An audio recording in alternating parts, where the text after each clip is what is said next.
अस्सलाम वालेकुम। मैं हूं वकार अल्लाज़ेक वीज़ा कंसल्टेंसी से, और आज की वीडियो मैं बेसिकली कर रहा हूं कनाडा स्टूडेंट वीज़ा के लिए।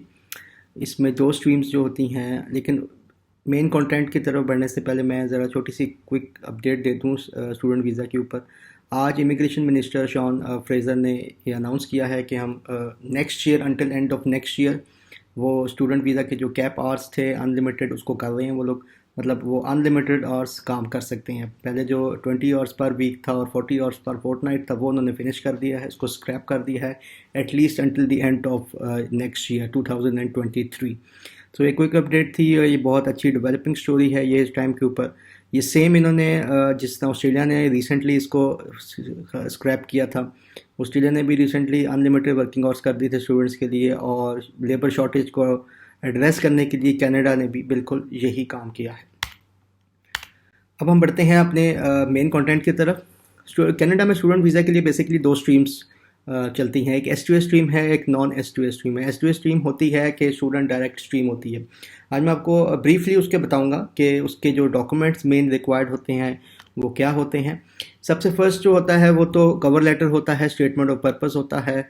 और जैसा कि आपको पता है कि SOP बहुत इंपॉर्टेंट डॉक्यूमेंट है और इसके ऊपर ही बेसिकली वीज़ा इशू होता है आपको।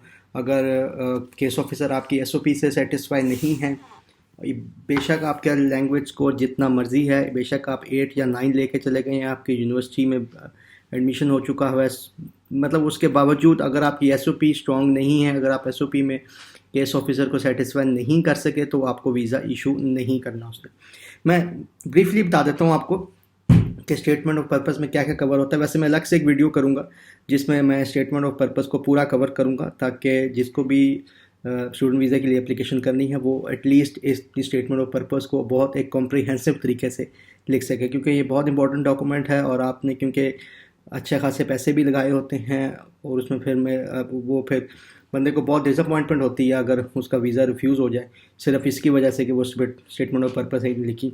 छोटी छोटी मैं चीज़ें बता देता हूँ। सबसे पहले स्टेटमेंट ऑफ पर्पस जो है वो आपकी कोर्स सिलेक्शन के ऊपर होगी। आपने उसके ऊपर बात करनी है कि मैंने ये कोर्स क्यों सिलेक्ट किया है। फिर आपने यूनिवर्सिटी के ऊपर बात करनी है कि यही यूनिवर्सिटी क्यों है। उसके बाद आपने बताना है कि आपका जो प्रपोज्ड कोर्स है वो कैसे अलाइन हो रहा है आपकी प्रायर स्टडीज़ के साथ। मतलब आपने जो भी कोर्स अपना सिलेक्शन की है, यहाँ पे आपकी जो प्रायर स्टडीज़ हैं वो किस तरीके से उसको हेल्प करेंगी और वो किस तरीके से आप उसको आगे लेके चलेंगे अपनी स्टडी को।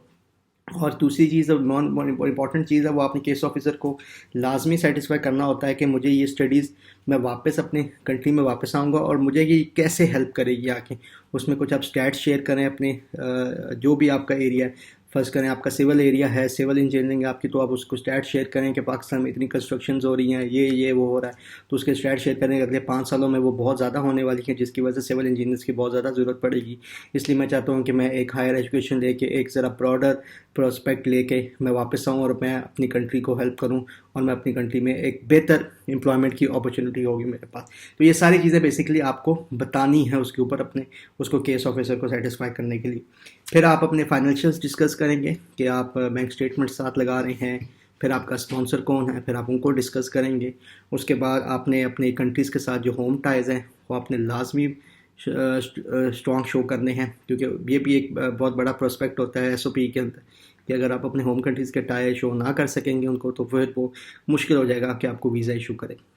क्योंकि स्टेटमेंट ऑफ पर्पस बेसिकली इन सब चीज़ों से मिलके बनती है और ईच एंड एवरीथिंग जो होगी उसके अंदर वो it should satisfy the case officer.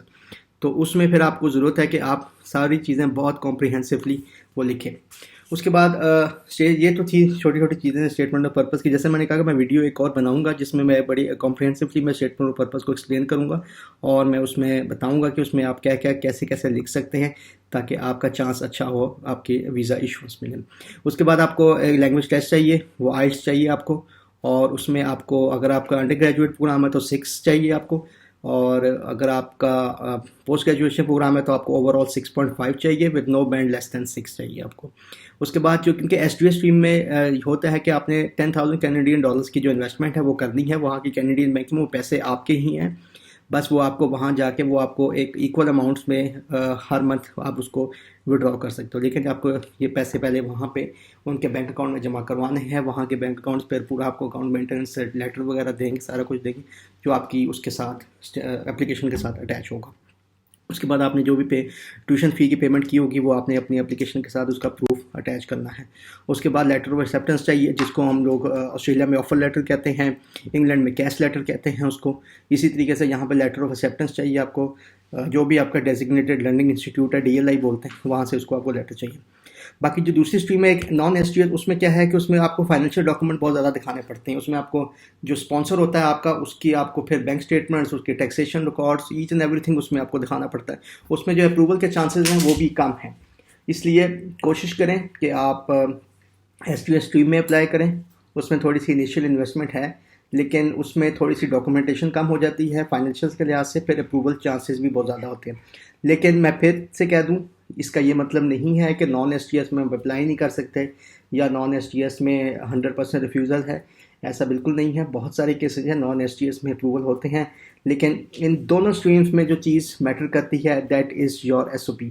अगर आपकी SOP अच्छी होगी तो आपको एडमिशन मिलेगा। SOP एक प्रॉपर तरीके से आपकी फॉर्मेटेड हुई होगी और उसमें ईच एंड एवरीथिंग आपने हर प्रोस्पेक्ट कवर किया होगा आपको। चाहे वो 1 पेज में कर लें, आप 2 पेज में कर लें या 3 पेज में कर लें, उसका मैटर नहीं करता। लेकिन आपको ईच एंड एवरीथिंग उसको एक्सप्लेन करनी है। आगे पीछे की कहानियाँ नहीं उसके ऊपर लिखनी, आपको टू द पॉइंट रहना है। क्योंकि अगर आप टू द पॉइंट नहीं रहेंगे वो केस ऑफिसर उसको पढ़ेगा ही नहीं, क्योंकि उसके पास इतना टाइम ही नहीं है कि वो इतना चीज़ लिखाए। दूसरी चीज़ ये है कि जो कनाडा की जो स्टूडेंट वीज़ा एप्लीकेशन है वो आर्टिफिशियल टेक्नोलॉजी, एक इंटेलिजेंस सॉफ्टवेयर यूज़ करते हैं, चिनूक जिसका नाम है, उससे वो लोग प्रोसेस करते हैं उसको। तो अगर आपकी एप्लीकेशन में कुछ छोटी मोटी कमी है या मिस्टेक्स हैं तो वो सॉफ्टवेयर ऑटो पे उसको चेक करता है और ऑटो पे चेक करके रिफ्यूज़ करके फ़ाइल को भेज देता है। इसलिए बहुत बहुत ज़रूरी है कि आप अपनी एप्लीकेशन को बार बार चेक करें, कोई उसमें मिस्टेक ना हो, और उसके बाद फिर आप उसको करें। बाकी अगर आपको कोई हेल्प चाहिए हमारे एंड के ऊपर, तो आपके सामने मेरी कॉन्टैक्ट डिटेल्स आ रही हैं, ईमेल एड्रेस आ रहा है, आप हमें वहाँ पे कॉन्टैक्ट कर सकते हैं। तो इंशाल्लाह हम जितने हो सकेंगे उतनी आपकी हेल्प करते हैं।